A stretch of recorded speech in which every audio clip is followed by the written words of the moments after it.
right, guys, so welcome to this latest video where we are actually going to be using some of the new products that RUPES has provided here, courtesy of Mr. Dylan. So, what do we got?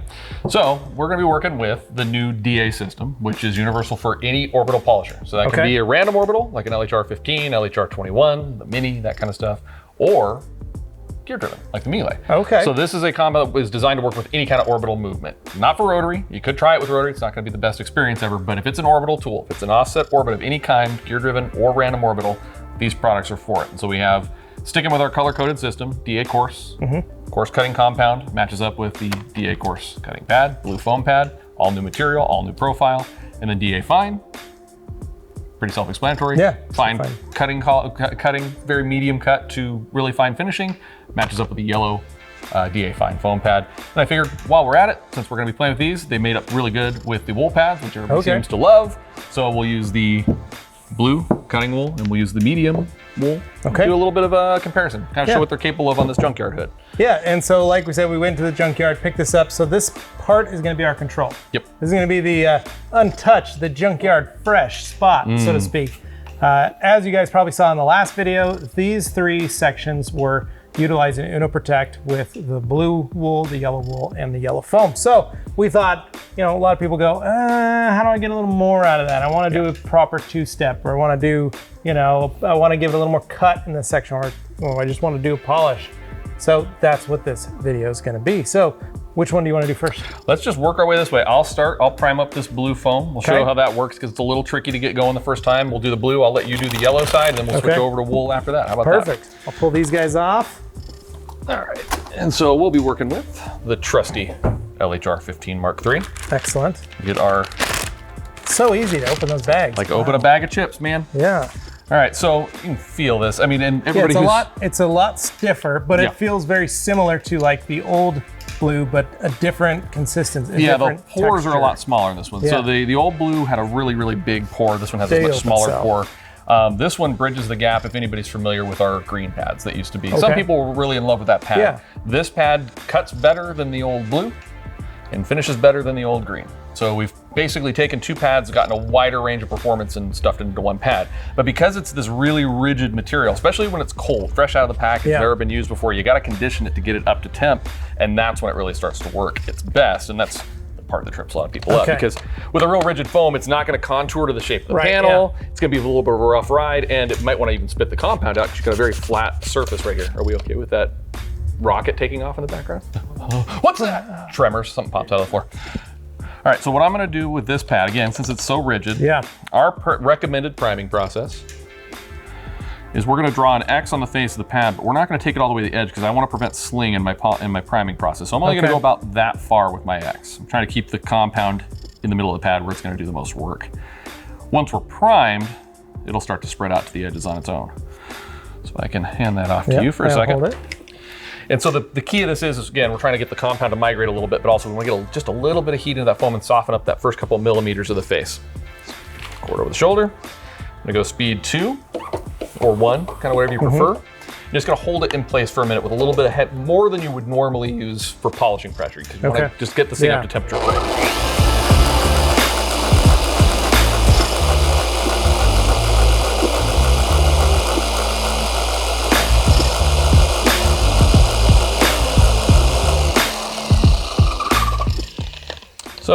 So we got the compound starting to move around there, and if you feel it, now it's like a little spongy. Yeah. Just the surface. So we get the rigidity of the foam translates the tool movement, but then the face has the ability to contour things. Give me like a drop on either side there, if you don't mind, my lovely assistant. I like this foam because it can do some pretty cool stuff. The finishing's really great. The cut's really good. It's like that nice balance when something like a microfiber or wool pad and you use it and you end up with a haze. This will cut, it's not gonna cut nearly as good as the fiber pads, but it's got really good cut, but on a lot of paints that are haze prone, it'll actually finish down really clean. So it's a nice compromise of cut and finish for, especially for a paint that is hazing up on you. So we'll do this section with that. So I'm gonna increase up to speed 3, 4, somewhere in that range.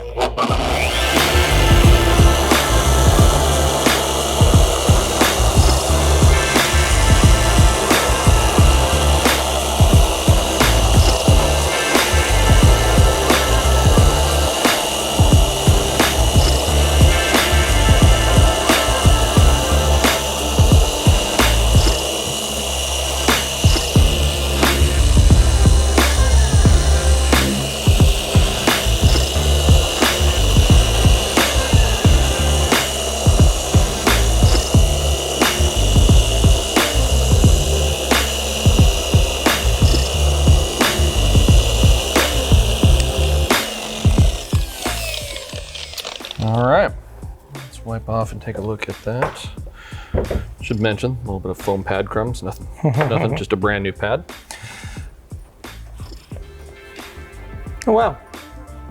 Yeah, and so for a coarse cutting pad, the amount of gloss you get, and definitely could use a fiber pad. Yeah. I think the wool is gonna cut a lot of these defects that we're not getting out, but in terms of just doing one step for amount of improvement that we get out of that. Yeah, it did a great job. And no fillers, nothing hiding it. That's a true compounded finish. So why don't we switch over, let you do the yellow foam on the other side, and we obviously know that's not gonna take everything out. But we at least get to see a relative level of performance. Right. So, yellow pad, DA fine pad. We'll go a little farther out, right? Yeah, this one, the foam's a little more soft. It's gonna suck that compound up a little bit quicker. So we don't have to worry about the sling issue. Okay. And we know this is not gonna take, this is pretty significant defects, but we wanna see how much it'll improve it. So I'll do the same thing. I'll stop at a 2.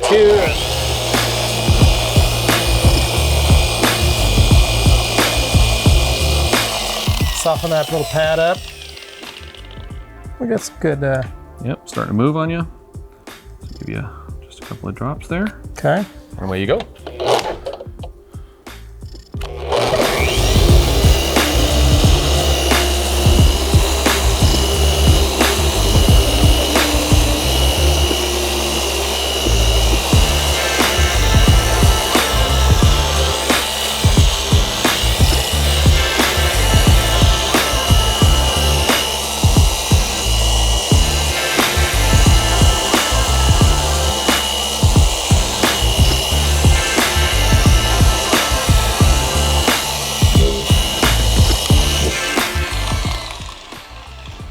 You want to do the honors? Yeah.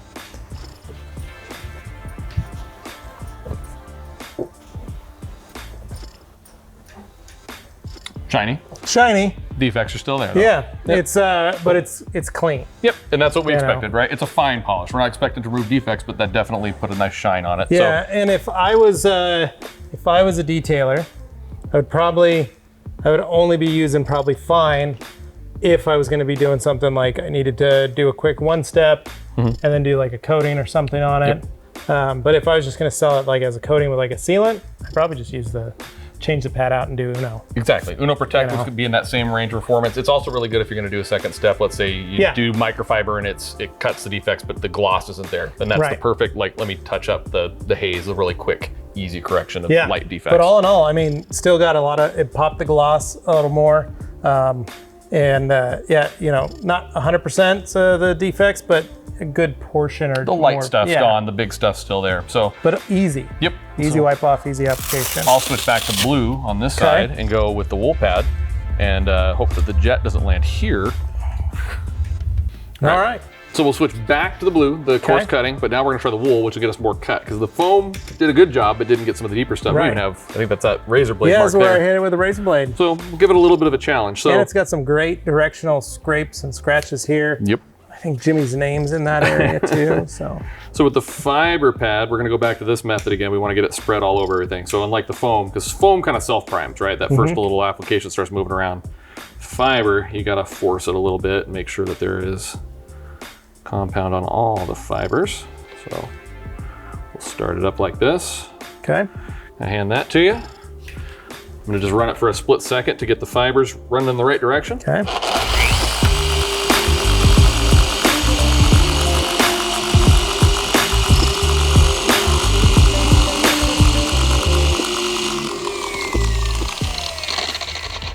Nice. I think we're good. Can I get a drop of that on here maybe? Just a little bit more. That's probably good. All right, so now I'll do my full pass now. We'll see what we get.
right, let's give her a wipe and see where we're at.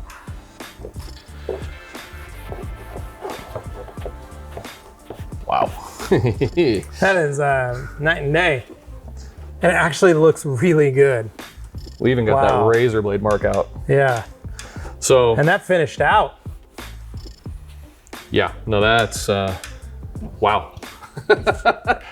Even I'm impressed. That's pretty amazing.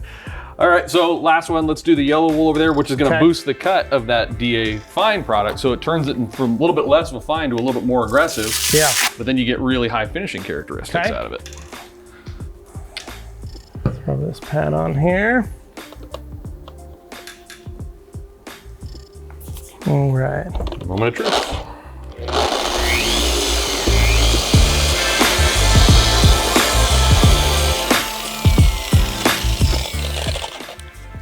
Any more? Probably right around there.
I think I'm gonna be impressed. Let's see, one way to find out. That did really well too. That did really good. Holy crap. All right, so I like this. I think this is the most impressive. That's for Coarse too. That's especially with the Coarse compound and the blue wool. I mean, and we have even one level we could go above this if we switched over to one of our microfiber pads. So we can even go a higher level of cut if we needed it, but the finish on this, and I mean, you follow that up with like the yellow foam, I mean, game over. Yep. And like, you know, I noticed here, like if I would have pulled that pad over more, I probably could have worked this edge a little more or stepped down to a different machine. But the middle of the panel's the middle of the panel is pretty well good. Cool. I mean, I'm impressed. So definitely, you can see the level of R&D that went into, you know, these products, and the time and the effort, you know, spent. I mean, a black hood, guys. That's a black junkyard hood, right? Black junkyard hood to get all this different level of stuff out based on different pads. And again, this is why we, you know, use junkyard hoods, because this clear is unknown. It could be factory, could have been repainted, but I'm pretty sure it's factory. But it's got tons of scratches. It's got tons of bird droppings. It's got dirt. It's got water spots. It's got everything that you see in real life. And then you can test and play with products. So, you know, if you're looking to play with some fun products, the new RUPES DA system is pretty wicked. Yeah, it represents 3+ years of development. And all of our team, and you know our guys, they all come from a background in product development and testing and a lot of use. They're all detailers. And we're all detailers. And so it's a lot of time spent on these, and they're blended in-house, packaged in-house, 100% in Italy, all by us, and then match them up with the pads. You get pretty stellar results. Awesome. Well, Dylan, thank you for coming. Thank you for doing this. Always love being here. I appreciate it. And as always, guys, you can check out, make sure you head over to RUPES USA on YouTube. You can go to just youtube.com/RUPES, the global channel. Tons of new videos and stuff kind of similar to this, but with us. So we like doing it on different channels. So if you're there, subscribe, but definitely make sure you subscribe to this guy's channel, The Right Company. And as always, guys, make sure you like, comment, share, and like Dylan said, subscribe. We'll catch you on the next one. Thanks for watching.